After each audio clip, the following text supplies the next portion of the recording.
মুভির নাম সারিলেরু নেকি আভারু। এটা 2020-এর একটি Telugu action comedy drama movie. মুভির কিছু কিছু সিন আপনাকে হাসাবে, কিছু কিছু সিন কাঁদাবে, আর কিছু কিছু সিন শরীরে একটা জোশ এনে দেবে। মহেশ বাবু সহ আমাদের ভালো লাগার বেশ কিছু অভিনেতা এই মুভিটাতে রয়েছে। মুভির রান টাইম প্রায় 2 ঘন্টা 50 মিনিটের মতো, তাই ভিডিও একটু লম্বা হতে পারে, বাট আশা করছি আপনার অনেক ভালো লাগবে। তো মুভির কাহিনী শুরু হয় কারনুলে। শুরুতে ক্যামেরা একটা ভদ্র মহিলাকে ফলো করে। তো ইনি হলেন ভারতী, এই মেডিকেল কলেজের প্রফেসর, খুব সৎ এবং নীতিবান মানুষ। ক্লাসে গিয়ে ক্লাস নেয়, তারপর কলেজ সেরে বাজারে গিয়ে বাজার করছিল। এই সময় একটা পিচ্চি এসে সালাম দেয় তাকে। ভারতীজি বলে, আরে কারিম, তুই কাল পড়তে আসিস না কেন? আর দুষ্টামি না, বাড়ির ফাংশন হয়ে গেলে কিন্তু চলে আসবি, ঠিক আছে? ভারতীজি বাড়ির দিকে আসছে। এটা তার বাড়ি, কি সুন্দর না, একেবারে জমির মাঝামাঝি। ভারতীজি এনাকে বলছেন ছেলেপক্ষকে বের হয়েছে রমেশ কাকা। রমেশ কাকা বলে, এই তো এসে পড়ে যাবে, তুমি যাও একটু ফ্রেশ হয়ে নাও। এটা ভারতের ছেলের বউ, এটা রমেশের ছেলে রবি। পুজোর ফুল এনেছে। রমেশ ভারতীকে দিতে বলে, রবি বাম হাতে দিতে ধরে। রমেশ বলে, ডান হাত কি হয়েছে শুনি? ভারতী বলে, আরে ও তো ছোটবেলা থেকে লেফটে, কোনো ব্যাপার না, ছাড়ুন। একটু পর ছোট্ট একটা বাচ্চা এসে মাম্মি বলে ডেকে ওঠে। ভারতী তাকে ভিতরে যেতে বলে। রমেশ বলে, 3টা বাচ্চাকে একা একা বড় করেছো, আবার এই অনাথ বাচ্চাকে মেয়ের মতো করে বড় করেছো, তুমি আসলেই একজন মহৎ মা। এরপর আমরা আমাদের ভারতের মেয়েকে দেখায়, যাকে আজকে বরপক্ষ দেখতে আসছে। একটু পর চলে আসে তারা, মেয়েকে আনা হয়। মেয়েকে দেখে তারা খুব পছন্দ করে, বাট 2 ঘন্টা চিবিয়ে ফেলে দেওয়া এই চুইংগাম চাচা মানে ছেলের মামা বলে, সবই তো বুঝলাম, কিন্তু ছেলেদের আর্মিতে পাঠানোর কি দরকার ছিল? বড়টা তো গেছে আপনাদের ছেড়ে ছুড়ে, আবার ছোট ছেলেকেও পাঠিয়েছেন। বাহ, তারা এমন খোঁচা মারা কথা শুনে মন তো খারাপ হওয়ারই কথা। তখন ভারতীজি তাকে বলে, আপনার ছেলেরা কি করে? এ বলে, দেশের বাইরে থেকে ডলার পাঠিয়ে দেশের সেবা করে। ভারতী এখানে খুব সুন্দর একটা কথা বলে। তিনি বলেন, আপনার ছেলেদের বাইরে পাঠিয়েছেন বলেই তো আমি আমার ছেলেদের বর্ডারে পাঠিয়েছি, যাতে আপনার পরিবার ভালো থাকতে পারে। নে হালা, এবার বল। চুপ করে থাকে। এবার ছেলের বাবা রেগে গিয়ে তাকে বাইরে যেতে বলে। তারপর বলে, আমরা বিয়েতে রাজি, এই পরিবারের সঙ্গে বিয়ে হলে আমরাই ধন্য হব। যাক, মুহূর্ত বের করা হয়। ভারতী বলে, তাহলে আমি আমার ছেলেকে কল করে সব বলে দিই। সিন কাট হয়ে চলে আসে কাশ্মীরে। এন্ট্রি হয় আমাদের হিরো মেজর অজয় কৃষ্ণার। একটু পর তার কাছে খবর আসে, একটা পাটাখার গাড়ি পাওয়া গেছে, তাড়াতাড়ি আসুন। পাটাখা মানে তো বুঝতে পারছেন তো নাকি? সিন চলে আসে স্পটে। ইনি হলেন শিবা প্রসাদ, অজয়ের সঙ্গে কাজ করে। একটু পর অজয় চলে আসে। তারপর আশেপাশে একটু দেখে তার টিমকে বলে, আমরা কাছে যাওয়ার পর যদি কাউকে ফোন চাপতে দেখো, কোনো কথা নেই, সোজা মেরে দেবে। তারপর অজয় শিবার সঙ্গে হালকা কমেডি করে। এরপর পটাখা ডিফিউজ করতে যায়। এদিকে অফিসার লক্ষ্য করে একজন ফোন চাপতেছে। সে শুট করে, বাট লাগে না। শুরু হয় দৌড়াদৌড়ি। যাক, অবশেষে অজয় মেরে দেয় তাকে। সিন চলে আসে রাতে ক্যাম্পে। ইনি হলেন ব্রিগেডিয়ার, মানে সবার বস। প্রতি বছর একটা করে সেলিব্রিটি আনা হয় ক্যাম্পে। তো সেই সুবাদে এবার তামান্না দিদিকে আনা হয়েছে। তো দিদি আর কি করবে, গানা বাজানো হয়। গান শেষে সকালবেলা ক্যাম্পের ফোন বেজে ওঠে। গার্ড ফোন রিসিভ করলে এপার থেকে ভারতী বলে সে অজয়ের সঙ্গে কথা বলতে চায়, সে তার মা। গার্ড এসে অজয়কে ডাকে, স্যার আপনার ফোন। অজয় বলে, কে? সে বলে, আপনার মা। ব্যাস, এটা শোনার সঙ্গে সঙ্গে অজয় চুপ হয়ে যায়। তারপর মন ভার করে বলে, আমার নামে হয়তো কেউ নতুন এসেছে, খোঁজ করে দেখো, আমি না। খেলা ছেড়ে মন খারাপ করে সাইডে আসছে আর বলছে, মা। শব্দটার মাঝে আলাদা একটা মায়া থাকে, যে মায়া আমি কখনো পাইনি। কত না ভাগ্যবান তারা যাদের মা আছে। তার মানে অজয় একজন অনাথ। মন খারাপ করে দাঁড়িয়েছিল। এদিকে আমাদের ভারতের ছেলে অজয়কে দেখানো হয়। হাঁটতে হাঁটতে অজয়ের পাশে এসে দাঁড়িয়ে কথা বলে। অজয় শুনতে পাচ্ছে সবকিছু, যে সে তার বোনের বিয়ের ব্যাপারে কথা বলছে, সে গেলেই বাকি কাজ হবে। অজয় চেয়ে থাকে এই অজয়ের দিকে। সিন চলে আসে রাতে। ক্যাম্পে একটা ভিডিও এসেছে যে কিছু টেরররা বাচ্চাদের বন্দি করে নিয়েছে। তাহলে এখন কি হবে? মিশনে যেতে হবে, আর অবশ্যই অজয় মিশন লিড করবে। তো যথা নিয়মে টিম নিয়ে বেরিয়ে পড়ে মেজর। আর এখানে এই অজয়ও আছে। যাক, যেভাবে মিলিটারিরা মিশন করে সেভাবে কার্যক্রম চলছে। সবাইকে মেরে মুড়ে মূল পাগলের কাছে যাবে, বাট অজয় লক্ষ্য করে দরজায় পটাখা লাগানো। এই অজয় বলে, স্যার এখন আমরা কি করব? মেজর বলে, আমায় একটু ভাবতে দাও। ওদিকে এই পাগলা এদের বকা দিচ্ছিল, দেশ নিয়ে, মা বাবা নিয়ে, আর্মি নিয়ে, পরিবার নিয়ে। এইসব শুনে এই অজয়ের খুব রাগ হচ্ছিল, বাট মেজর বুঝতে পারছে এটা ওদের একটা চাল। মেজর অজয়কে কিছু বলবে তার আগেই অজয় রেগে গিয়ে ভিতরে ঢোকার চেষ্টা করে। মেজর বলে, অজয় এটা ট্র্যাপ, যেও না। বাট ততক্ষণে এখানে পা লেগে ব্লাস্ট হয়ে চটকে পড়ে যায় অজয়। মেজর দৌড়ে এসে অজয়কে চেক করে, তারপর তাকে নিয়ে বাইরে যেতে বলে। এরপর মেজর অন্য সাইড দিয়ে এভাবে লাফাতে লাফাতে বিভিন্ন কৌশলে অবশেষে মূল হারামের কাছে যায়। সব কাজ শেষে একে ধরে ফেলে। তারপর এখানে একটা খুব সুন্দর ডায়লগ মারে, বলে, আবে টিকটিকির বাচ্চা, তোর সমস্যা কি? কাজ কাম কি নেই তোদের? আচ্ছা, যা হচ্ছে হচ্ছে, এভাবে চলুক, বাট তুই বকা দিলি কেন? মা বাবা আর্মি কত কি নিয়ে না বকা দিলি, শেষে আমার দেশ নিয়েও বাজে কথা বললি। আচ্ছা তুই বল, আমরা কি তোকে কিছু বলেছি? মানে আমরা কি তোর মা বা তোর দেশকে নিয়ে বকা দিয়েছি? দেইনি। কারণ কি জানিস? কারণ আমরা শুধু আমাদের না, সব মাকেই ভালোবাসি। মেরে দেয় ধাম করে, যা তুই এসব বুঝবি না। বাচ্চাদের নিরাপদে বাঁচানো হয়, বাট এদিকে অজয়ের অবস্থা বেশ ক্রিটিক্যাল। মেজর লক্ষ্য করে তার হাত থেকে একটা ছবি পড়ে গেল, যেখানে তার মা আর বোনদের দেখা যাচ্ছে। ট্রিটমেন্ট চলছে, কিছু বলা যাচ্ছে না। একটু পর ডক্টর বলে অজয়কে বাঁচানো হয়তো পসিবল না, বাট আমরা চেষ্টা করছি, বাকি উপরওয়ালার কাছে। রাতে ব্রিগেডিয়ার সবাইকে ডাকে, বলে অজয়ের বড় ভাই দেশের জন্য কিছুদিন আগেই শহীদ হয়ে গেছে, তার পরিবার আবার একটা ছেলেকে পাঠিয়েছে আমাদের কাছে। কালকেই ও আমার কাছে ছুটি চেয়েছিল বোনের বিয়ের জন্য, আমি ছুটি দিয়েছিলাম, বাট আজ রুলস বলছে সঙ্গে সঙ্গে তার পরিবারকে জানানো। বাট এই সময় যদি এই খবর আমি বাড়িতে দেই তাহলে বিয়ের বাড়িতে শোকের ছায়া নেমে যাবে। এই জন্য পার্সোনালি আমার মতামত হলো এখনো কিছু না জানানো। অজয়ের আর কেউ নেই, বাড়ির সব কাজ তাকেই করতে হবে। তাই আমার মনে হয় আমাদের মাঝ থেকে একজন গিয়ে অজয়ের জায়গায় থাকবে, তারপর সুযোগ সময় বুঝে সবকিছু বলে দেবে। মেজর অজয়ের যেহেতু পরিবারের কেউ ছিল না, তাই সে রাজি হয় যেতে। ব্রিগেডিয়ার অনুমতি দেয়, অজয়ের সঙ্গে সেবাকেও যাওয়ার পারমিশন নেয়। এরা আসুক, ততক্ষণে আমরা মুভির ভিলেনকে দেখে আসি। ইনি হলেন তিরুপতি রাও, একজন শিক্ষক। তাকে এইভাবে কেন রাখা হয়েছে? এন্ট্রি মারে আমাদের সবার পরিচিত প্রকাশ রাজ স্যার, যাকে আমরা এখানে নাগেন্দ্র বলে ডাকবো। তো ইনি হলেন নাগেন্দ্রের টিচার। নাগেন্দ্র বলে, আপনি আমায় যা যা পড়িয়েছিলেন তা একটাও কাজে আসেনি। আপনি কি বলেছিলেন? অন্যায় জিততে পারে না। দেখুন আজ আমি খুন করে করে এত দূর এসেছি। আর কি বলেছিলেন? কলমের শক্তি সব থেকে বেশি। দেখুন আজ আমি অস্ত্রের শক্তিতে মিনিস্টার হয়েছি। তাহলে আপনার পড়ানো বা আপনার বলা কথা কই গেল? যত টাকা নিয়েছেন আমার বাবার কাছ থেকে সব ফেরত দিন, নয়তো আজ থেকে আমার সঙ্গে থাকবেন আর দেখবেন আপনাদের ধারণা কতটা ভুল। যাক, সে কথা বলছিল, এই সময় তার ডান হাত আজিত বলে, ভাই ও আবার ধর্নায় বসেছে। নাগেন্দ্র চলে আসে এখানে, বলে আমি মিনিস্টার, তোর একবারও ভয় করলো না আমার বিরুদ্ধে এখানে বসতে? এরপর আর কি, সে তার লোকজন দিয়ে ভয়ময় দেখিয়ে তাকে তাড়িয়ে দেয়। তো ভিলেনের কিছু ভিলেনগিরি আমরা দেখলাম, তাকে এখানে রেখে চলুন আমরা মুভির হিরোইনকে দেখে আসি। সিন চলে আসে ট্রেনে। ইনি হলেন রাঘব, বাকি বিস্তারিত এমনি জানা যাবে। তো এত লোকজন নিয়ে রাজার মতো বসে আছে, তাই টিটি সাহেব বলে, বাহ জামানা হয়ে গেল এমন জমিদারদের মতো লোকদের দেখা। রাঘব বলে, আরে না না, এমন কিছু না, এরা চাকর বাকর নয়, এ আমার ছোট জামাই, এ আমার বড়, আর এ সবে হতে চলেছে। টিটি বলে, আরে বাহ কি হ্যান্ডসাম আমার মতো। যাক, ইনি হলেন রাঘবের ওয়াইফ। তো এখানে হালকা কমেডি টমেডি হয়, কারণ টিটি তাকে রাঘবের মেয়ে ভেবেছিল। রাঘব গরম পানি আনতে বলেছিল, বাট পানি বেশি গরম হওয়াতে তার বউকে খালি হাতে গ্লাস ধরে রাখতে বলে। এটা দেখে হবু জামাইয়ের বাবা একটু প্রতিবাদ করে, তখন রাঘব তার গায়ে পানি মেরে দেয়, দেখ কেমন গরম। তারা চুপ থাকে। টিটি বলে, আরে স্যার আপনারা ছেলে পক্ষ, তারপরে এত অপমান সহ্য করছেন কেন? চলে যান আপনারা। কাকা বলে, আমাদের ছেলে যেমন তাতে তো বেশি আদর পাচ্ছি, অন্য কেউ হলে জুতো মেরে তাড়িয়ে দিত। টিটি সবে এর সঙ্গে কথা বলতে যাবে, এ বলে ফাফড়া খাবেন। মুখ থেকে খাবার চটকে আসে টিটির মুখে। টিটি এবার বুঝলো কেন এরা অপমান সহ্য করছে। টিটি বলে, এর সঙ্গে কোন মেয়ের জীবনটা নরক হতে চলেছে। বাস এন্ট্রি হয় আমাদের হিরোইন বালাম সামে। তো ইনি হলেন সংস্কৃতি। উচ্চারণ সুবিধার্থে আমরা রাশ্মিকা বলে ডাকি, কেমন? এটা তার বড় বোন, এটা মেঝো, আর এই পিচ্চিরা এদের বাচ্চা। একটু পর সেখানে আন্টি টিটিকে নিয়ে এসে রাশ্মিকাকে দেখিয়ে বলে এর সঙ্গে। টিটি চমকে ওঠে। যাক, এখানে লম্বা একটা সিন হয়, বাট কাহিনীর সঙ্গে খুব বেশি যুক্ত নয়, তাই স্কিপ করলাম। তো এরা মূলত বিয়েটা ভাঙতে চায়, বাট কোনো উপায় পাচ্ছে না। শেষে আন্টি বলে, সামনের স্টেশনে নেমে তুই তোর মতো চলে যা, বিয়ে করে তারপর বাসায় ফিরবি, বাকিটা আমি দেখে নেব। তো যেই প্ল্যান সেই কাজ। রাশ্মিকা ট্রেন থেকে নেমে যায়, তারপর উপরে তাকিয়ে বলে, প্লিজ উপরওয়ালা একটা হ্যান্ডসাম কিউট আর সুইট দেখে ছেলের সঙ্গে আমার লাইন করিয়ে দাও প্লিজ। সবাই খালি কিউট আর সুইটই চায়, তাহলে আমাদের কি হবে? যাক, গরিবের কথা আর কাকে বলি। তো ট্রেন ছেড়ে দিচ্ছে, আমরা দেখি অজয় দৌড়াচ্ছে ট্রেন ধরতে। বাস অজয়কে দেখে ভালো লেগে যায় রাশ্মিকার। সে পালানো ছেড়ে অজয়ের সামনে এইভাবে দৌড়াতে থাকে। অজয় হা করে দেখছে, আরে এই মেয়ে এমন করছে কেন? অজয় ট্রেনে ওঠে, তারপর তাকেও হেল্প করে, তারপর বলে, কি মাথার কি তার মার গেছে? এভাবে দৌড়াচ্ছিলে কেন? রাশ্মিকা এক দৃষ্টিতে চেয়ে আছে তার দিকে। ওদিকে শিবাজি উঠতে পারছে না, অজয় তাকে হেল্প করে। রাশ্মিকা ফিরে এসেছে বলে তার মা বোন জিজ্ঞেস করে, কারণ কি? রাশ্মিকা বলে তার একজনকে খুব পছন্দ হয়েছে, চলে যায় দেখতে। রাশ্মিকা সেখান থেকেই ফ্লাইং কিস মারতে থাকে। অজয় এদের দেখতে পেয়ে ডাক দেয়, কি হচ্ছে এসব? আপনাদের কি লজ্জা করছে না? এমন মুরব্বী একটা লোককে কিস পাঠাচ্ছেন। শিবা চেয়ে আছে। রাশ্মিকা বলে, আরে ওনাকে কে দিতে যাবে? আমি তো তোমায় দিচ্ছিলাম। তো এখানে লম্বা একটা কমেডি সিন হয়, যার মাধ্যমে রাশ্মিকার মা অজয়কে বোঝায় যে তার বাবা তার সঙ্গে ঠিক কাজ করছে না, তাকে জোর করে একটা পাগলের মতো ছেলের সঙ্গে বিয়ে দিচ্ছে। অজয় বলে, ঠিক আছে আমি আপনার হাজবেন্ডকে ঠিক করছি, চলুন। অজয় এসে রাঘবের উপর পাট নাই, হ্যাঁ মেয়ের সঙ্গে জোরাজোরি করছেন কেন? আপনি কি মানুষ না? সঙ্গে সঙ্গে রাশ্মিকার মাও তেল মারে। এবার রাঘব তার বউকে চুপ করতে বলে। তখন অজয় লক্ষ্য করে তার আঙুলে এমন। অজয়ের ভাবনা ভরা রিয়াকশন দেখে রাঘব বলে, বেটা এটা এমনি এমনি হয়নি, এর পেছনে অনেক বড় রাজ লুকিয়ে আছে, চল বস। অজয় বসে পড়ে। রাঘব বলছে, একটা সময় ছিল তখন আমি খুব নর্মাল ছিলাম, কোনো কিছুতে এত রিয়াক্ট করতাম না। বাট ওই যে আমার বড় মেয়ে পড়াশোনা করার জন্য ভালো কলেজে ভর্তি করালাম, 2 দিন না যেতেই চলতি ফিরতি ডিগ্রি নিয়ে এলো। অজয় বলি এত তাড়াতাড়ি? রাঘব বলে বেটা সার্টিফিকেট নয়, প্রেমের ডিগ্রি। চুম্মাচাটি ঘাটাঘাটি সব সেরেছে, এখন বিয়ে না করে কি উপায়? দিয়ে দিলাম।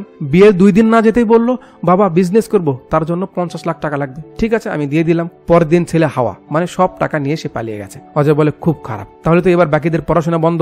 রাঘব বলে হ্যাঁ, কলেজ বন্ধ করে আমি বাড়িতেই কলেজ বানিয়ে দিলাম। ওই যে মেঝো মেয়ে 2 দিন যেতে না যেতেই সে খাল কেটে বিচ্ছু আনলো, তাকে ছাড়া বাঁচবে না। টিউশনি করে ক টাকা পাবে, সে কি আমার মেয়েকে খুশি রাখতে পারবে? আমার কথা শুনে পরের দিন ছেলে অনেকগুলো সোনার জিনিস এনে ফেলে দিল আমার সামনে। অজয় বলে আরে যার থাকার জায়গা নেই সে এত সোনা কোথা থেকে পাবে? রাঘব বলে এক্স্যাক্টলি, বাট আমার বউ বলে সে নাকি তার মায়ের জিনিস এনেছে। বিয়েতে রাজি হলাম, বাট বিয়ের বারাত এলো আমায় নিতে পুলিশ। কেন? কারণ ওই ছেলে যে জিনিসগুলো এনেছিল সব কালী মন্দির থেকে চুরি করে এনেছিল। তারপর পুলিশ ভিতরে নিয়ে আমার যে 3rd ডিগ্রি দিয়েছে, তারপর থেকে আমার আঙুল এমন হয়ে গেছে। অজয় বুঝতে পারে, তারপর তার মতো করে তার সঙ্গে হাত মেলায়। রাশ্মিকা বলে ওরা করেছে, বাট আমি কি করেছি?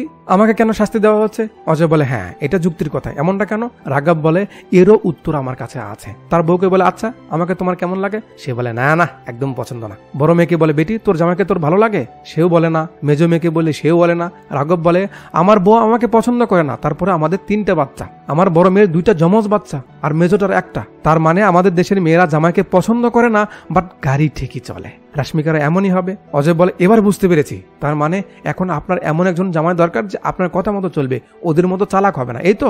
আপনি জিনিয়াস স্যার, জিনিয়াস আপনি। এদের প্ল্যান কাজ করলো না। রাশ্মিকা বলে মা যে করেই হোক ওই ছেলেকে আমার চাই। যাক, এরপর লম্বা একটা কমেডি সিন হয়। শেষে সকালে অজয় বগি পাল্টায়, বাট এরা এখানে একটা চোরকে তাদের কথাতে ফাঁসিয়ে আবার অজয়ের কাছে আসে, কথাবার্তা বলে। শেষেও অজয় এদের মেরে একে দিয়েই চেন টানিয়ে নিয়ে স্টেশনের আগেই নেমে যায়। আর অবশেষে ভারতী ম্যাডামের বাড়িতে পৌঁছে যায় তারা। বাট বাসার অবস্থা দেখে মোটেও ভালো ঠেক ছিল না এদের। আবার দরজায় তালা দেওয়া।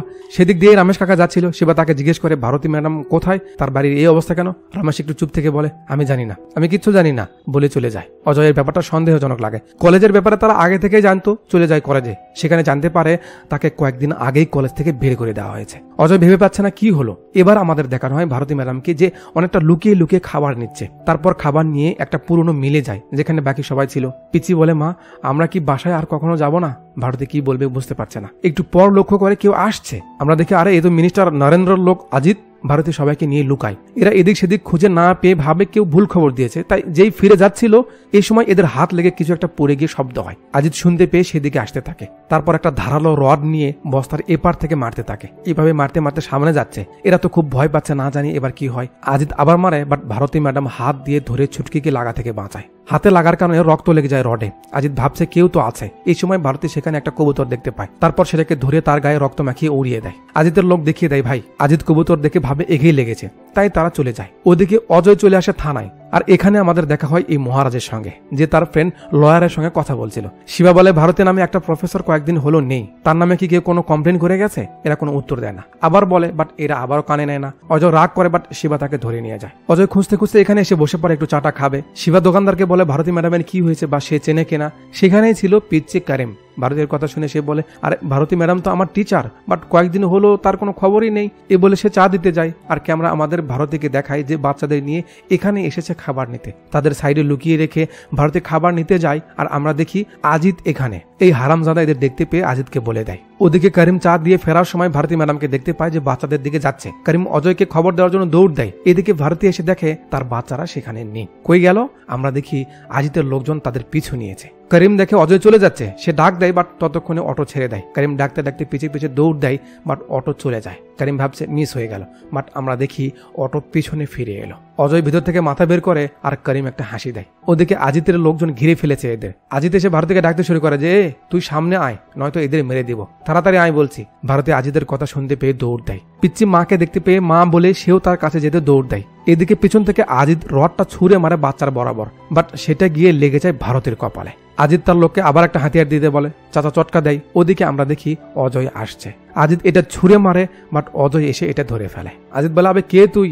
অজয় তাকে একটু ইগনোর করে। তারপর ভারতীকে বলে, ম্যাডাম আমি আর আপনার ছেলে একই জায়গায় কাজ করি, আমার নামও অজয়, সে একটা মিশনে গেছে তাই আমি তার জায়গায় এসেছি, ও বিয়ের দিনে চলে আসবে, বাকি কাজ আমরা করে নেব। এদিকে আজিতের লোক চলে আসে। যাক, এরপর এখানে ধুমসে মারামারি হয়, স্লো মোশনে অসাধারণ মারামারি কিছু সিন আমরা দেখি। অজয় ডায়লগ মেরে মেরে সবাইকে মেরে দেয়। তার এমন সাহস আর হুঙ্কার দেখে আজিত একেবারে ভয় পেয়ে যায়। শেষে অজয় তাকেও কিছু ডায়লগ মারে, আর এখানেই মুভির ইন্টারভেল হয়।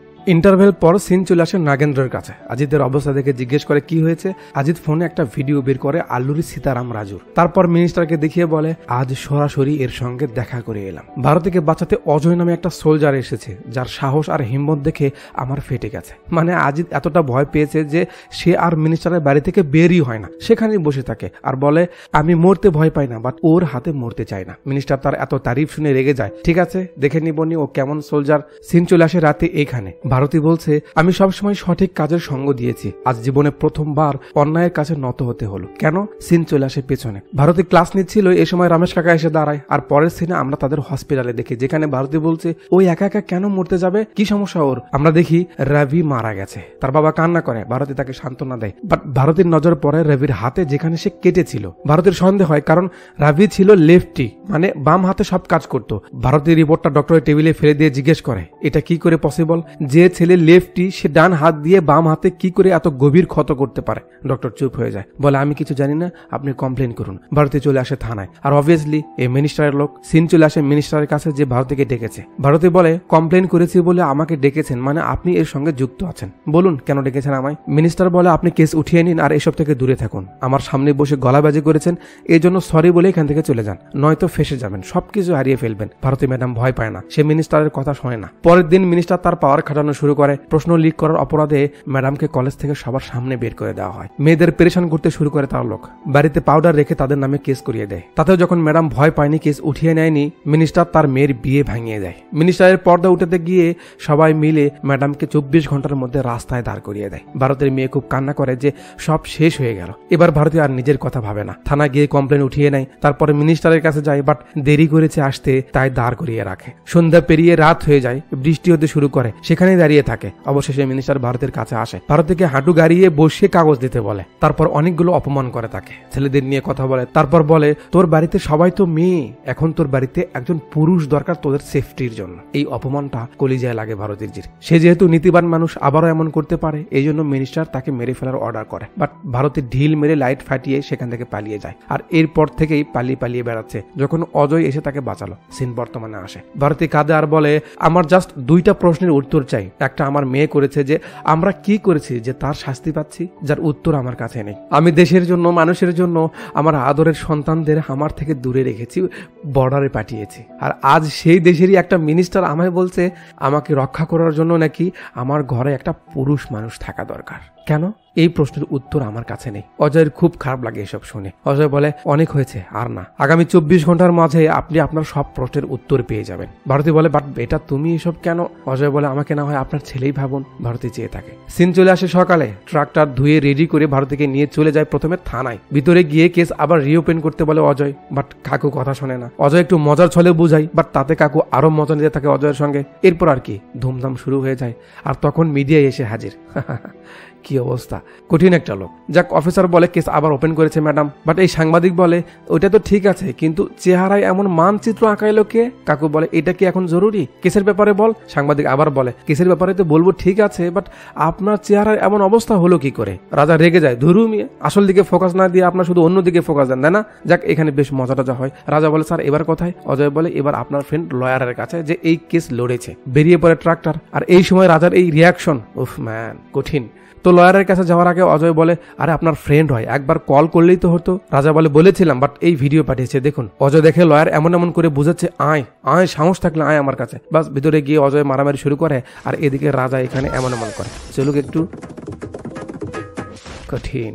যাক, একেও ধরে নাই। একটু পর এরা দেখে প্রিন্সিপাল দৌড়াচ্ছে। লয়ার বলে, আরে এ মার না খেতে ঠিক হয়ে গেল? রাজা বলে, আমি ওকে কল করেছিলাম, ও তোর মতো গাধা না, ও বুঝে গেছিল। প্রিন্সিপাল ম্যাডামের রিজয়নিং লেটার দেয় অজয়কে। এরপর অজয় চলে আসে মিনিস্টারের বাড়ি। প্রথম পা রাখতে আজিত বুঝে যায় সে আসছে। অজয় সে মিনিস্টারের ব্যাপারে বলে তার বাবাকে। দাদু একটু পাঠ নিতে থাকে, সে মিটিং এ আছে, দেখছো না? অজয় তাকে এখানে আসতে বলে। দাদু আবার একটু পাঠ নেয়। তখন অজয় সামনে থাকা একটা ফুলদানিতে ঘুষা মেরে একবারে চাপা লাগিয়ে এমন করিয়ে দেয়। বাস এটা দেখে দাদু ভয় পেয়ে যায়। যাক, একটু পর পর মিনিস্টারের কাছে খবর আসে, মিনিস্টার চলে আসে বাসায়। মিনিস্টার অজয়কে বলে, যদি মেহমান হয়ে আসিস এখানে তাহলে খাতির যত্ন পাবি, বাট যদি আমার শত্রু হয়ে আসিস তাহলে এখান থেকে বেঁচে ফিরতে পারবি না। অজয় একটু হেসে বলে, প্রথম অপশনটা বেটার ছিল, আর দ্বিতীয়টার কথা ভুলেও যেন ভাবিস না, চাইলে ওর থেকে আমার ব্যাপারে রিভিউ নিতে পারিস। আজিত এমন এমন করে। অজয় বলে, বাবা বাবা বাবা, কঠিন রিভিউ। যাক, এখানে অনেক ডায়লগ চলে। শেষে মিনিস্টার তার লোকদের মারার কথা বলে। অজয় সবাইকে চুনচুনকে মারে। মার দেখে তো মিনিস্টারে ফেটে যায়, আরে রুমের মেঝে। যাক, সবাইকে মেরে শেষে মিনিস্টারকে বলে, একজন যোদ্ধার মা যাকে দেখলে সেলুট করা উচিত, তাকে সবার সামনে অপমান করেছিস, তার বোনদের হ্যারেস করেছিস, শালা তোদের বাঁচাতে আমরা বর্ডারে জান দিচ্ছি। শোন, আমি তোকে শেষবারের মতো একটা সময় দিচ্ছি, সুযোগ দিচ্ছি, সবকিছুর জন্য ম্যাডামের কাছে ক্ষমা চেয়ে জেলে চলে যা, তারপর সুনাগরিক হয়ে রাজনীতি কর, নয়তো তোকে কি করে পাল্টাতে হবে আমি খুব ভালো করে জানি। যাওয়ার সময় ভারতে যে সেই ডায়লগটাই মারে যে, মিনিস্টার এখন মনে হচ্ছে তোর সুরক্ষার জন্য তোর বাড়িতে একটা পুরুষ মানুষ দরকার। সিন চলে আসে ভারতের মেয়ে যেখানে বিয়ের কথা হয়েছিল সেখানে। অজয় বলে, আমি চাইলে জোর করে আমি আপনাদের বিয়েতে রাজি করাতে পারি, বাট এমনটা করব না, কারণ বিয়ের সম্পর্ক এইভাবে হয় না। 2 টাকার একটা গুন্ডা আপনাকে ভয় দেখালো আর আপনি বিয়ে ভেঙে দিলেন। আমাদের মেয়ের মধ্যে যদি কোনো খোট থাকতো তাহলে সেটা মেনে নিতাম, একটা গুন্ডার জন্য আপনি ভয় পেয়ে গেলেন। ছেলের বাবা চেয়ে আছে। ভারতী বলে, আপনি বিয়ে ভেঙেছেন, বাট আপনার ছেলে না, সে আমাদের খবর নিয়েছিল, সে আমাদের কাছে এসেছিল, এই জন্যই আমি এখানে এসেছি, নয়তো আসতাম না। চলো বেটা। বের হয়ে যাচ্ছিল, এই সময় অজয় দেয়ালে লক্ষ্য করে কিছু ছবি দেখে। তারপর বলে, স্যার আপনি একজন কৃষক থেকে এত বড় বিজনেসম্যান হয়েছেন, অবশ্যই সহজে নয়, অনেক যুদ্ধ করতে হয়েছে আপনাকে, অনেক কষ্ট করেছেন আপনি, বাট আপনার সেই সাহস জাস্ট এই দেয়ালের ছবিতেই দেখাচ্ছে, বাস্তবে নয়। বাস এই কথাটা ভালো লাগে ছেলের বাবার। এরপর সময় যায়, অজয় খুব ভালোভাবে খেয়াল রাখে সবার, মাকে একা ছাড়ে না, সঙ্গে সঙ্গে থাকে। একদিন ভারতী যে অজয়কে বলে, বেটা তোমার বাবা মা কোথায় থাকে? অজয় বলে, আমার দুনিয়াতে কেউ নেই। ভারতীর খুব মায়া লাগে কথাটা শুনে। যাক, অবশেষে বিয়ের দিনক্ষণ ঠিক হয়ে যায়। ভারতী অজয়কে দিয়ে সেই সব করায় যেগুলো তার ছেলে থাকলে করতো। অজয়ের বেশ ভালো লাগে, একটু ইমোশনালি হয়ে পড়ে। এরপর সবার সঙ্গে বেশ ভালো সময় কাটে অজয়ের। একদিন রাতে অজয় ফোন দেয় ভারতীকে কথা বলতে। ওপার থেকে ব্রিগেডিয়ার বলে, ম্যাডাম অজয়ের আরো কিছুদিন মিশনে থাকতে হবে, প্লিজ আপনি কিছু মনে করেন না। তখন ভারতীজি বলে, স্যার কোনো সমস্যা নেই, ওর এখানে থাকার চেয়ে ওখানে থাকাটা বেশি জরুরি, আর তাছাড়া এখানে তো আমার একটা ছেলে আছেই। অজয়ের ভারতীজির কথাগুলো খুব ভালো লাগে। সিন চলে আসে মিনিস্টারের কাছে, যে রাগে ফুলছে, তার পিএকে বলে খোঁজ লাগা ও এখন কোথায় আছে। অজয় মাকে নিয়ে বাজারে এসেছে। একটু পর আমরা দেখি মিনিস্টার হাঁটতে হাঁটতে বাজারের দিকে আসছে। লোকজন দেখে মিনিস্টার হাঁটছে, বাস সবাই জমা হয়ে যায়। শিবা দেখিয়ে দেয় মিনিস্টার এখানে এসে অজয়কে ডাকে, আয় আয় এখানে বস। তারপর বেশ কিছু ডায়লগ মারে। এরপর বলে, তুই আমায় শেষ করবি না? চল শেষ কর, চল শেষ করে দেখা। এই দেখ লোকজন, এরা যে এখানে জমা হয়েছে কেন জানিস? আমাকে ভালোবাসে, আমার জন্য এখানে এসেছে, এরাই আমার শক্তি। এরপর পাবলিকদের বলে, এই শোন, কোথাকার কে একটা এসে তোদের মিনিস্টারকে আঙুল দেখাচ্ছে, তোরা কি কিছু করবি না? এরা খুব জোশ নিয়ে বলে, ভাই আপনি একবার বলুন, তাকে এখানে মেরে পুঁতিয়ে রাখবো। এই ভাই সাহেব বলে, আপনি জাস্ট বলুন ভাই, কেউ? মিনিস্টার বলে, এই যে লোকজন মারতে আসলে মিনিস্টার তাদের থামিয়ে দেয়, বলে, দেখেছিস এরা আমার হিম্মত, এটাই আমার শক্তি। অজয় একটু সামনে গিয়ে বলে, তাই না? আচ্ছা কাকা কটা বাজে? শিবা বলে, 7:30। অজয় বলে, আরে বাপরে, তাহলে তো শুরু হয়ে গেছে অনুষ্ঠান। আজ তো ওই 3 মাথায় সামান্তা আসার কথা দোকান উদ্ঘাটন করার জন্য। বাস সামান্তার কথা শুনে সবাই হা করে ওঠে। শিবা বলে, কোন সামান্তা? পুষ্পার সামান্তা? অজয় বলে, হ্যাঁ। এই দাদু বলে, ওই সামান্তা যে ও ওয়ান্টে ওয়া মামাতে নেচেছিল? এরা বলে, আরে হ্যাঁ। এই ভাই সব তো শুরুই করে, বাস সবাই দৌড় দেয়। কিছুক্ষণের মধ্যে এলাকা ফাঁকা হয়ে যায়। অজয় বলে, মামা কি হলো, সব হিম্মত শেষ? যাক, অজয় আবার কিছু কথা বলে মিনিস্টারকে। সিন চলে আসে সকালে। রবির কেসের সহযোগিতা করার জন্য শিবা তার একটা বন্ধুকে আসতে বলেছে, যে ক্রাইম ব্রাঞ্চে কাজ করে। কে সেটা? এই হলো কোটি, সেই অফিসার। এ তার সহকারী যে তার কাছ থেকে কাজ শিখতেছে। তো এ আসলে রাঘব, মানে আমাদের রাশমিকার বাবার বন্ধুর ছেলে। রাশমিকাকে দেখতে এখানে আসছে, তার মানে রাশমিকার বিয়ে এখনো হয়নি। যাক, একটু পর কোটি আসে। সে বলে, আমি গোপন খবরে জানলাম আপনার মেয়ে ট্রেনে একটা ছেলেকে পছন্দ করেছিল, তার সঙ্গে ওর হটস্পট এখনো চালু আছে, এই জন্য আমি এখন কানেক্ট হতে পারবো না। এরা তো খুব খুশি। কোটি বলে, বাট ওর সঙ্গে কানেকশনটা আগে কাটবো, তারপর আমি এর সঙ্গে কানেক্ট হবো। তো আপনি একটা কাজ করুন, ওকে আমার সঙ্গে পাঠিয়ে দিন, আমি একটা কেসের জন্য যাচ্ছি, ও যত আমার ট্যালেন্ট দেখবে আমার প্রতি ইমপ্রেস বেশি হবে। এরা বুদ্ধি দেয়, যা যা যা, এর সঙ্গে গিয়ে পালিয়ে যাস, ও তো এই শহরে আছে। এদিকে এরা অপেক্ষা করছে কোটির জন্য। একটু পর এরা আসে। অজয় রাশমিকাকে দেখে চমকে যায়, আর এই পাগলটা এখানে কি করছে? যাক, রাশমিকা অজয়কে দেখে খুব খুশি হয়ে যায়, আর এক সময় তাকে জড়িয়েই ধরে। কোটি বলে, আরে কি করছো? রাশমিকা বলে, আরে আপনার বন্ধুই তো, কি কিউট একটা ছেলে। কোটি বলে, আরে আমার ফ্রেন্ডের ফ্রেন্ড এটা। রাশমিকা এবার নমস্কার করে। এবার এরা হা করে চেয়ে থাকে। যাক, রবির ছবি দেখানো হয় কোটিকে, যে এর মরে যাওয়াটা খুন নাকি একা একা মরেছে এটা বের করতে হবে। কোটি রবির ফোন বা ল্যাপটপ চায়। শিবা ফোন বের করে দেয়। কোটি দেখে পাসওয়ার্ড দেওয়া। অজয় বলে, আরে এটা খোলার জন্যই তো আপনাকে ডাকা হয়েছে। কোটি বলে, আরে এটা কি সিটিসেল ফোন পেয়েছেন? এটা আইফোন, পাসওয়ার্ড ভুল হলে সব ডেটা ডিলিট হয়ে যেতে পারে। অজয় বলে, একটা ফোনই তো, এর পাসওয়ার্ড বের করতে এত ভয় পাচ্ছেন কেন? এ বলে ফোনের প্রোটেকশন গ্লাসটা উঠিয়ে উঠিয়ে লাইটের সামনে ধরে দেখে কোন কোন জায়গায় বেশি টাচ পড়েছে, কিবোর্ড অনুযায়ী সেটা কি কি হতে পারে সেই সংখ্যা ট্রাই করে, ব্যাস খুলে যায় ফোন। এরপর ফোন কানেক্ট করে পর্দায়। শিবা বলে এর ফোনে 3 জনের একটা হোয়াটসঅ্যাপ গ্রুপ ছিল, বাট তাদের সব হিস্ট্রি ডিলিট করে দেওয়া হয়েছে। কোটি বলে এদের দেখে মনে হচ্ছে এরা একই জায়গায় কাজ করে, তাই একটা গ্রুপ বানিয়েছে কথা বলার জন্য। অজয় বলে আবেগ গাধা, ভালো করে দেখ, মেয়েটা মানে শ্বেতা সফটওয়্যার এমপ্লয় মনে হচ্ছে, ওই বড় ভাই মানে রামা সরকারি অফিসার মনে হচ্ছে, আর রবি ব্যাংকে কাজ করতো, তাহলে এক জায়গায় হলো কি করে? সিন চলে আসে শ্বেতার বাড়ি, যে আর এই দুনিয়াতে নেই। তার বাবা মা তার ব্যাপারে বলছে যে আমরা জানতামই না সে তার ফ্রেন্ডকে ভালোবাসে, ও যদি একবার আমাদের বলতো আমরা মেনে নিতাম, কিন্তু ও অজয় শ্বেতার রুম দেখবে বাট লক করা ছিল। তার বাবা মাও পাসওয়ার্ড জানে না। অজয় একটা ঘুষা মেরে লকটা ভেঙে ভিতরে যায়, তারপর রুম ভালো করে খুঁজে দেখে। এরপর সিন চলে আসে সেই সরকারি অফিসার রামের বাসায়,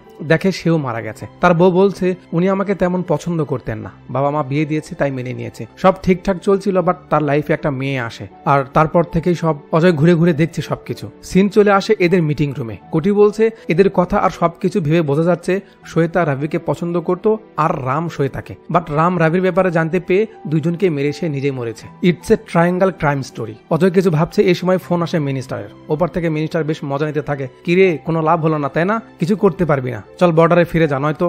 অজয় বলে আব্বে জিলিপির দোকানদার, ভুলে যাস না কার সঙ্গে কথা বলছিস, চল ফোন রাখ। কোটি বলে এই কেসে কিছু নেই, ছেড়ে দাও এই কেস। অজয় রেগে গিয়ে বলে আব্বে বাহুবলীর শালা, তোর মাথায় কি কিছু নেই? আচ্ছা মেয়েটার বাসায় গিয়ে কি কি লক্ষ্য করেছিস বলতো? কোটি বলে সে কি কি দেখেছিল। অজয় বলে আর আমি কি কি দেখেছিলাম শুনবি? মেয়েটার বাসায় অনেক বড় একটা পেন্টিং ছিল, যার লেখা দেখে বোঝা যাচ্ছিল সে অনাথ ছিল। রুমে একটা ফাইলে তার বাবা মার না আত্মীয়দের স্বাক্ষর ছিল, সে অনাথ আশ্রমে বড় হয়েছে, তার রসিদটা আমি সেখানে পেয়েছি। তার বাবা মা সাথে যারা কথা বলেছে তাদের মিনিস্টার সেট করে রেখেছিল। কোটি বলে ও তার মানে ওই অফিসার রামের বউ নকল ছিল? অজয় বলে একদম না, সে আসল ছিল। 4 বছরের বিয়েতে ওরা 8টা দেশ ঘুরেছে, তার মানে হ্যাপি কাপল ছিল ওরা। তাহলে ও ওর বউকে কেন ঠকাবে?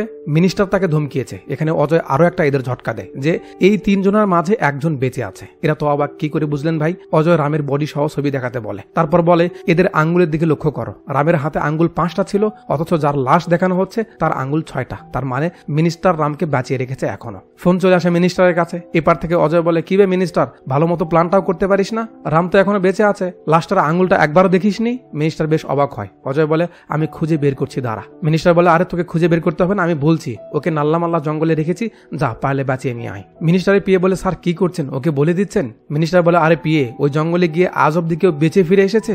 যেতে দে, আজিত তো বুঝতে পারছে কি হতে চলেছে। অজয় ঢুকে পড়েছে জঙ্গলে। এদিকে মিনিস্টার কই থেকে যেন বাসায় ঢুকবে, এই সময় গ্রাউন্ড থেকে ভারতে ডাক দেয় মিনিস্টার।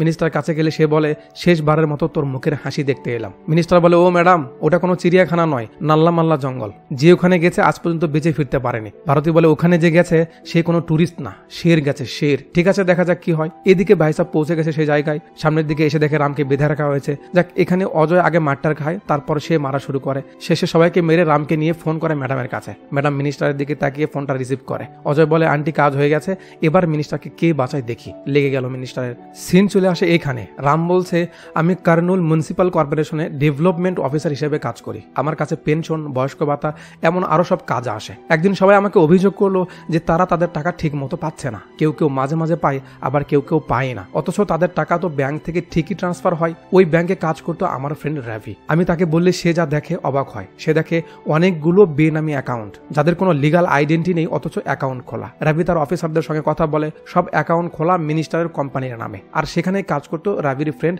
শ্বেতা। সে সব ডাটা বের করে আমাদের দেয়। আমরা দেখে তো অবাক হয়ে যাই, কারণ শত শত এমন বেনামি অ্যাকাউন্ট খুলে কোটি কোটি টাকা সেই অ্যাকাউন্টের মাধ্যমে পার করছে মিনিস্টার, যার পরিমাণ কমসে কম 5,000 কোটি টাকার মতো। আমরা সেগুলো নিয়ে সিএম এর কাছে যাওয়ার প্ল্যান করি, বাট কিভাবে যেন মিনিস্টার খবর পেয়ে যায়। তারপর আমাদের ধরে ফেলে, যেখানে তারা আগে শ্বেতাকে মেরে ফেলে, তারপর রবিকে মেরে ফেলে। আমার কাছে প্রমাণ ছিল, তাই আমায় না মেরে বন্দি করে রাখে ওই জঙ্গলে। এরা সব শুনে অবাক হচ্ছে যে দেশের ভিতরে সব কি চলছে। সিন চলে আসে পার্টি অফিসে। মিনিস্টারের উপর অভিযোগ করাতে পার্টির লোকজন জমা হয়ে গেছে তাদের নেতার জন্য। সব মিনিস্টার আর পার্টির কর্মীরাও জমা হয়েছে যে সোলজার দেখে কি তাকে ভয় পেতে হবে, আমরা এখানে কি করার জন্য আছি। একটু পর অজয় চলে আসে। ভিতরে এলে মিনিস্টার তার উপর খুব পাট নেয়। অজয় সবাইকে বের করে দরজা লাগিয়ে দেয়। এরা সবাই মজা নিচ্ছে যে সে হয়তো ক্ষমা চাইবে। অজয় কিছু জিনিস আর সেখানে থাকা প্রিন্টার নিয়ে কি যেন একটা করছে। এরা চিল্লাপাল্লা করে যাচ্ছে। এদিকে অজয় জিনিসটা বানিয়ে এদের একটা ধমক দেয়। তারপর বলে এটা কি দেখেছিস, টাইম বাদাম, চুপচাপ থাক নয়তো ফেটে গেলে সবার মাংস এখানে সেখানে পড়ে থাকবে। সবাই খুব ভয় পেয়ে পেয়ে যায়। অজয় বলে এই বড় ইঁদুর নাকি 5,000 কোটি টাকা মেরে দিয়েছে। এটা ভেবে আমার ঘুম আসছে না।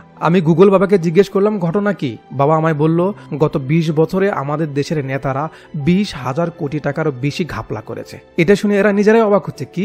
জি একদম। এখানে অজয় আরো একটা সুন্দর কথা বলে যে তোদের মতো নেতারা যত টাকা জনগণের ভালোর কথা বলে নিজের পকেটে রাখিস তার 0.001% যদি জনগণের কাজে ব্যয় করতিস তাহলে দেশে গরিব শব্দটাই থাকতো না। আমাদের দেশের সৌন্দর্য উন্নত দেশগুলোর মতো হতো। একদম আমাদের বাংলাদেশের অবস্থা এমনই, নেতারা বড় হচ্ছে আর গরিবরা গরিব হয়ে যাচ্ছে। তো অজয় সবাইকে হুমকি দেয় যে আমার কাছে প্রমাণ আছে ওর বিরুদ্ধে, যদি ওকে বাঁচাতে তোরা কোনো ঝামেলা করিস তো তোদেরও খবর খারাপ করে দেব। আর ঠিক তখনই অজয়ের বানানো সেই বাদাম ফেটে গিয়ে ভিতর থেকে কিছু রং বের হয়ে আসে। এরা তো ভয় পেয়ে গেছে, বাট আমরা দেখি ইন্ডিয়ার পতাকার রং বের হয়েছে। এই সিনটা বেশ ভালো লেগেছে, তাই না? অজয় চলে আসে। বাকি মিনিস্টার বলে এ যদি মিডিয়াতে সব বলে দেয় তো আমাদের পার্টি থেকে বের করে দিবে, একে সবাই ছেড়ে দাও, আমরা আলাদা হয়ে যাব। মিনিস্টারের তো লেগে গেল। সিন চলে আসে রাশ্মিকার বাড়ি। কোটি অজয়ের কথা বলছে রাশ্মিকার বাবাকে, কোনো উপায় না পেয়ে সে রাজি হয়। আর রাজি হওয়াতে তারা একটু তেল মেল মারে তার বাবাকে। আর এখানে গান শুরু হয়। গান শেষে সিন চলে আসে ওই অজয়ের কাছে যে এখনো বেঁচে থাকার জন্য লড়াই করে যাচ্ছিল, বাট আজ সে হেরে গেল, দেশের জন্য চলে গেল দুনিয়া ছেড়ে। এদিকে অজয়ের বোনের বিয়ে আজকে। ব্রিগেডিয়ার ফোন করে মেজর অজয়কে বলে অজয়কে আর বাঁচানো গেল না। অজয়ের মনটা খারাপ হয়ে যায়। ব্রিগেডিয়ার বলে আমি জানি না এই খবর তুমি কিভাবে দিবে, বাট তুমি হ্যান্ডেল করে নিও। অজয় দেখে সবাই অনেক খুশি। এখন সে এই কথা কিভাবে বলবে, অজয় কিছু বুঝতে পারছে না। একটু পর বিয়ের কাজ শেষ হয়ে যায়, বিদায় করে দেওয়া হয় তাকে। অজয় ভাবছে কিভাবে বলবে তার মাকে। রাতে অজয় চুপচাপ ছিল, তখন ভারতীজি এসে বলে যাক বাবা, বিয়েটা ভালোই ভালোই সেরে গেল, এবার আপনার চোখ হয়তো আপনার কথা শুনবে না। আদরের মেয়েকে অন্যের হাতে তুলে দেওয়ার কষ্ট বাবা মার চেয়ে ভালো আর কেউ বোঝে না। সেই ব্যথা নিয়েই ভারতীজি বলছে আমার হাজবেন্ড মরে যাওয়ার পর আমি একা একা 3 বাচ্চাকে বড় করেছি। 15ই আগস্টে যখন বাচ্চাদের পকেটে পতাকা লাগিয়ে দিতাম আমার মন খুশিতে ভরে উঠত। চোখের মনি ছিল আমার সন্তানরা। বড় ছেলেটা সেই পতাকার সম্মান আর দেশের জন্য নিজেকে কুরবান করে দিল। কথা বলতে গলা কাঁপছে ভারতীজির। কাঁদো কাঁদো কণ্ঠে বলছে আমার ছোট ছেলেটাকেও আমি সেই দেশের রক্ষার জন্য বর্ডারে পাঠিয়েছি। আমার এই ছেলেও যদি পতাকার সঙ্গে মুড়ে লাশ হয়ে ফিরে আসে আমার ততটাই গর্ব হবে যতটা আগে হয়েছিল। অজয় ভাবতে পারছে না যে একটা মার মন কি করে এত বড় হতে পারে। ভারতীজি অজয়ের দিকে তাকিয়ে বলে আমার ছেলে কি আর্মি পোশাকে আসবে নাকি পতাকায় পেঁচিয়ে ফিরবে। মায়ের মন ঠিকই বুঝতে পেরেছে হয়তো। অজয় আর নিজেকে ধরে রাখতে পারছে না। ভারতীজির কাছে গিয়ে পাশে বসে আলতো করে হাতটা ধরে জাস্ট মাথা নাড়ায়। ভারতীজি চেয়ে থেকে বলে আমার এই ছেলেটাও কি? অজয়ের মুখে কোনো কথা নেই। ভারতীজি বলছে ও আমার ছোট ছেলে ছিল, সব থেকে বেশি আদর আমি ওকে করতাম, কখনো চোখের আড়াল করিনি। আজ এত দূর চলে গেছে যে সে আর একবারও আমাকে মা বলে ডাকার সুযোগ পাবে না। না জানি আরো কত মায়ের কোল খালি হচ্ছে প্রতিনিয়ত, অথচ তারা তাদের জন্য মরছে যাদের সঙ্গে তাদের কোনো সম্পর্কই নেই। তবুও দেশের মানুষ এসব নিয়ে একবারও ভাবে না। চোখের পানি মুছে বলে আমার ছেলে শহীদ হয়েছে, আমি কেন ওর জন্য কষ্ট পাবো, আমি কেন কাঁদবো। অজয় একটু চেয়ে থেকে উঠে আসে। এবার আপনার শরীরের লোম দাঁড়িয়ে যাবে। অজয় বলে এই দুনিয়াতে মায়ের চেয়ে বড় আর কিছুই হতে পারে না। এই জন্যই বুঝি আমরা দেশকে ধরতি মা বলি। এই বলে সেলুট করে, পেছন থেকে শিবাও সেলুট করে। ব্যাকগ্রাউন্ড মিউজিক আর এদের মায়ের প্রতি করা সম্মানের সব থেকে বড় মর্যাদা উফ, শরীরে একটা অনুভূতি এনে দিয়েছে না। তাদের সেলুট করা দেখে ভারতের বুকটা ভরে যায়। আর সেই সঙ্গে সকালবেলা পতাকা ঢেকে অজয়ের লাশ নিয়ে আসা হয়। গাড়ি থেকে বডিটা নামিয়ে রাখলে ভারতী সহ সবাই সেলুট করে, কারণ সে জাস্ট একটা আর্মি অফিসার নয়, সে মানুষের জন্য মরে যাওয়া একজন যোদ্ধা। একটু পর যখন অজয়ের পোশাকগুলো তার মায়ের কাছে নিয়ে আসা হয় সে এবার আর নিজেকে শক্ত রাখতে পারে না, কাঁদতে শুরু করে। সঙ্গে অজয়ের ছোট বোনরা। মেজর অজয় জাস্ট মূর্তির মতো দাঁড়িয়ে আছে। কি আর করবে, সব কাজ শেষ, সবাই এখনো একটু শোকের মাঝে আছে। শিবা অজয়কে বলছে আমি তোর সঙ্গে আসতে চাইনি, তুই যদি আমায় জোর করে এখানে না আনতিস তাহলে আমি হয়তো জীবনের সব থেকে বড় মুহূর্তটা মিস করতাম। তোকে অনেক ধন্যবাদ বেটা। অজয় শিবার দিকে তাকিয়ে বলে আপনি ছাড়া আমার কে আছে কাকা, চলুন এবার মিনিস্টারকে দেখে নি। নিউজে বলছে আজ সব প্রমাণ নিয়ে মেজর অজয় কোর্টে যাবে, দেখা যাক কোর্ট কি ফয়সালা শোনায়। একটু পর আমরা দেখি আরে মিনিস্টার তো সেম আজিদের মতো করে এখানে পাশে এসে বসলো। আজিদ বলে ভাই আমি আগে আপনাকে ইশারা করেছিলাম, তখন যদি শুনতেন তবে এমন ভাইব্রেট মোডে থাকতে হতো না। মিনিস্টার বলে আব্বে হালাই, মা বাবার দোহাই দিয়ে থামাতে পারলি না। তো তারা কথা বলছিল, এই সময় মিনিস্টারের লোকজন এসে খবর দেয় যে অজয় কোর্টে নয় কাশ্মীরে ফেরত যাচ্ছে। মিনিস্টার বলে নিশ্চয়ই ওই হালাই বড় কোনো প্ল্যান করছে, চল তাড়াতাড়ি চল। সিন চলে আসে স্টেশনে। আমরা দেখি রাশ্মিকার পরিবারও আসছে, মিনিস্টারও আসছে। যাক এখানে হালকা পাতলা কমেডি হয়। তারপর রাশ্মিকার বাবা অজয়কে বিয়ের কথা বললে অজয় রাজি হয় না। তখন রাশ্মিকা সিরিয়াস হয়ে কাঁদতে কাঁদতে তার ভালোবাসার কথা বলে। তার এমন ভালোবাসা দেখে ভারতীজি অজয়কে বলে বেটা আমি রাজি, মেয়েকে আমার পছন্দ হয়েছে, তুই রাজি হয়ে যা। অজয় এবার রাজি হয়ে যায়। তারপর মিনিস্টার বলে ভাই কি প্ল্যান তোর, বলে যা আমায়।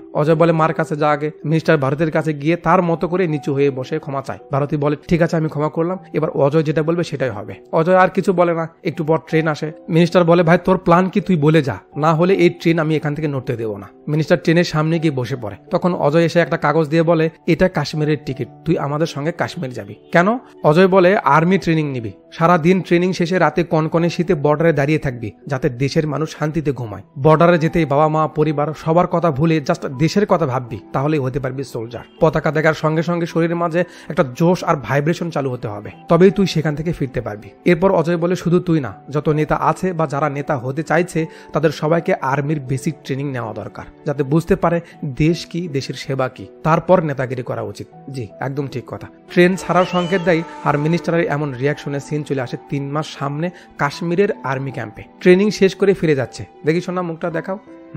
কেমন লাগছে এবার নেতাজি? যাক, মিনিস্টার পুরো পাল্টে গেছে, দেশের ভালোবাসা বুঝতে পেরেছে, আর এই সব কিছু হয়েছে অজয়ের জন্য, তাই অজয়কে ধন্যবাদ জানায়। মিনিস্টার পাল্টে গেছে, এই জন্য অজয় তাকে সাধুবাদ জানায়। মিনিস্টারে ফিরে গিয়ে সবার হক বুঝিয়ে দেয় আর আর্মিদের মতো সবাইকে রুলস ফলো করতে বলে। অজয় রাশ্মিকাকে বিয়ে করে নেয় আর একটা হ্যাপি এন্ডিং দিয়ে মুভিটা এখানেই শেষ হয়ে যায়। মুভির প্রতিটা অ্যাক্টর তাদের বেস্ট দিয়েছে। মাত্র 75 কোটি টাকা বাজেটের এই মুভি 260 কোটি কামিয়েছে। যাওয়ার আগে ভিডিওতে একটা লাইক আর কমেন্ট করে যাবেন যদি ভিডিওটা আপনার ভালো লেগে থাকে। এতক্ষণ পর্যন্ত আমার সঙ্গে থাকার জন্য আপনাকে অসংখ্য ধন্যবাদ।